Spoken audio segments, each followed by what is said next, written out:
E muitas vezes nós pensamos que pelo fato de nós virmos para uma reunião como essa, ou estarmos como membro de uma igreja, nós já somos salvos.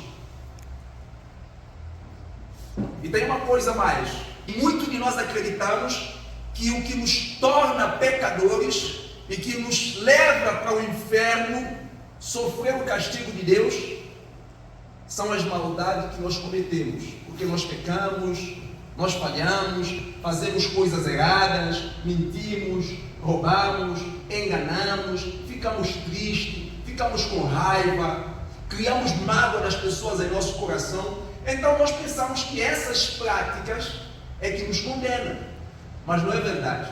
Nós não somos condenados, nós não sofremos. O mundo não está vivendo nessa desgraça que nós vivenciamos, porque homens estão assaltados lá fora, porque homens mentem, porque homens são corruptos. Não, nós só fazemos essas coisas porque nós somos pecadores. Não são os nossos atos que nos condenam aos olhos de Deus. Então muita gente vem para a igreja, por quê? Porque você aprendeu e acredita que vindo para a igreja, cantando, dando oferta, fazendo coisas assim, aí você é salvo. E incluso existem crianças que já nascem num contexto cristão, pai é crente, mãe é crente, desde criança, nunca viveu lá no mundo, então nunca fumou maconha, nunca provou crack, nunca prostituiu, nunca lutou, nunca foi preso. E aí o que acontece? A gente não entende que nós somos potenciais pecadores e condenados ao inferno. E o que é muito triste é que muitas pessoas serão condenados, lançados no inferno, mas passaram sua vida toda louvando a Deus, falando do Evangelho, dando dízimo, dando oferta, batizando, casando, fazendo tudo certinho. Mas o fato é que o pecado nos separa de Deus e não as nossas obras que nos separam de Deus. Eu gostaria que nós pudéssemos pensar muito sério nisso. O que te separa de Deus não são os seus pecados. O que me separa de Deus e que me leva à condenação do inferno não são os meus pecados, mas é a minha natureza que me faz cometer os pecados. Romanos traz uma resposta muito clara, e Paulo traz isso para nós, Deus traz isso para nós. Romanos capítulo 5, versículo 12, ele diz assim: pelo que por um homem entrou o pecado no mundo, e pelo pecado a morte, assim a morte passou a todos os homens, por isso todos pecaram. Esse texto aqui, Paulo, de uma forma muito condensada, ele está resumindo a história da raça humana. Você não torna salvo só porque você disse: eu aceitei Jesus como Salvador, não. E a Bíblia responde isso. Atos capítulo 3, versículo 19.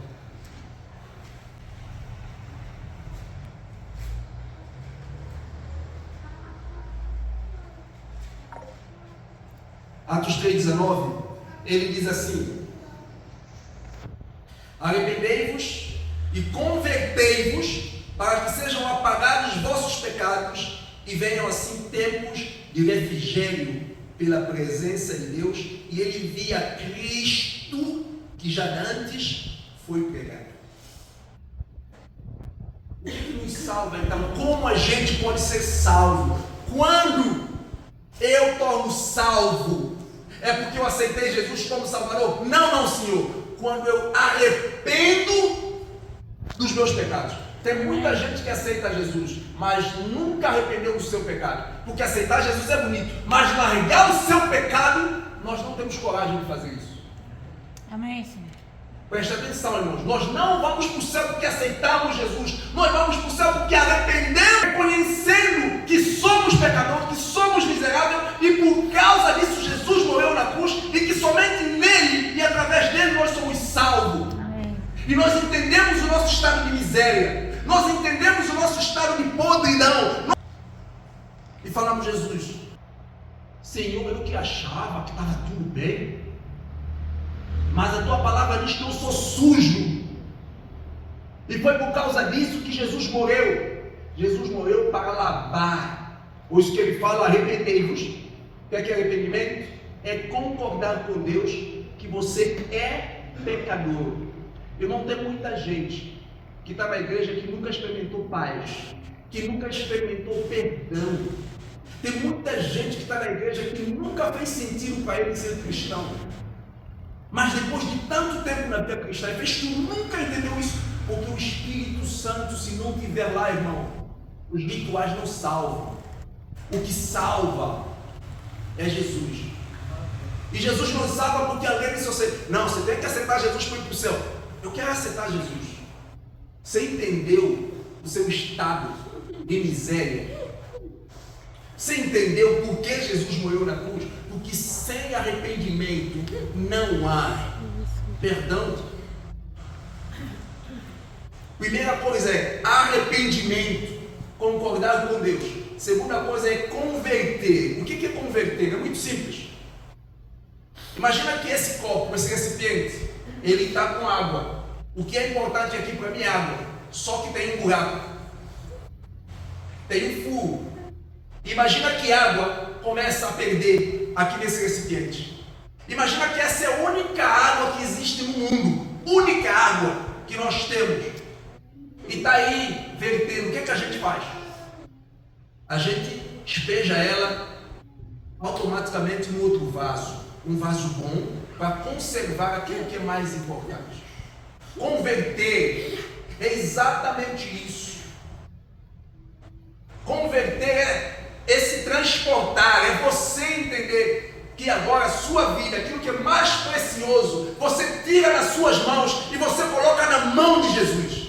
Amém. Você deixa de viver para você. Você agora de Jesus, a vida é sua. Porque eu não tenho condições de garantir a minha eternidade. Eu não tenho condições de garantir a minha salvação. Eu não tenho como garantir se eu vou viver até amanhã ou não. Mas eu quero, enquanto viver, deixar minha vida nas tuas mãos. Porque se eu morrer hoje, se eu morrer amanhã, para mim não importa. Agora está seguro. Aleluia. Está nas tuas mãos. Aleluia.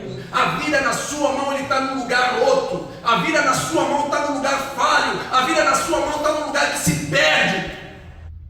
É somente na mão de Jesus.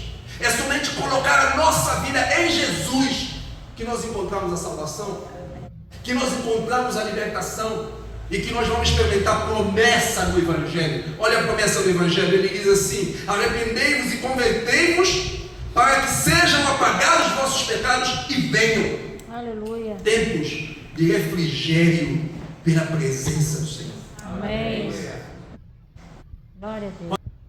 Se você já aceitou Jesus, mas não entendeu lá no seu coração, não arrependeu dos seus pecados, se você ainda não entendeu, não tem a certeza, a plena convicção que se hoje acontecer o que aconteceu lá no Rio Grande do Sul, ou se acontecer mais uma pandemia no mundo, ou se Jesus voltar hoje, a minha pergunta para você é: você tem certeza para que lado você vai? Existem duas realidades. Existem dois absolutos na vida. Ou você está vivo, ou você está morto. Ou você está com fome, ou você está de barriga cheia. Ou você está dormindo, ou você está acordado. Ou você vai para o céu, ou você vai para o inferno. Não existe meio termo. Quando você partir dessa vida hoje, se porventura sair para a rua, alguém lá, um delinquente te assaltar e te ofender em algum lugar que você morrer nessa noite, eu te pergunto: você vai para o céu ou vai para o inferno? Se acontecer uma catástrofe igual aconteceu lá no Rio Grande do Sul, e você partir nessa noite, você vai para o céu ou vai para o inferno? Se Jesus voltar hoje, você vai para o céu ou vai para o inferno? Deus trouxe Jesus porque Ele está construindo um novo céu, uma nova terra. Deus mandou Jesus porque o primeiro Adão, que é Adão, ele pecou lá no paraíso, na terra perfeita, onde Deus criou tudo. E Deus mandou segundo Adão, que é Jesus, para dizer para você e eu que agora Ele está construindo um novo céu, uma nova terra. Um dia Deus vai fazer um novo céu, Deus vai fazer uma nova terra. Não vai haver mais miséria, não vai haver mais doença, não vai haver mais fome, não vai haver mais morte. E a Bíblia diz que você vai receber um corpo novo e você vai voltar a viver eternamente. Eu creio nessa promessa, eu creio no que a Bíblia diz, e é por isso que eu te digo uma coisa. Por isso que eu estou falando isso para você, porque eu já criei em Jesus. Eu só estou esperando uma coisa, irmão. Não estou preocupado se o mundo vai melhorar ou não vai melhorar, isso para mim é de menos. Eu estou aqui de passagem para cumprir uma missão, na certeza que eu vou viver num mundo restaurado, novo por Deus. E que eu vou receber um corpo que nunca mais vai precisar de um antibiótico. Amém. Porque Jesus me garante isso. Amém. Nessa noite você pode ter essa certeza. Amém. Eu quero te convidar a se colocar de pé para nós orarmos por você.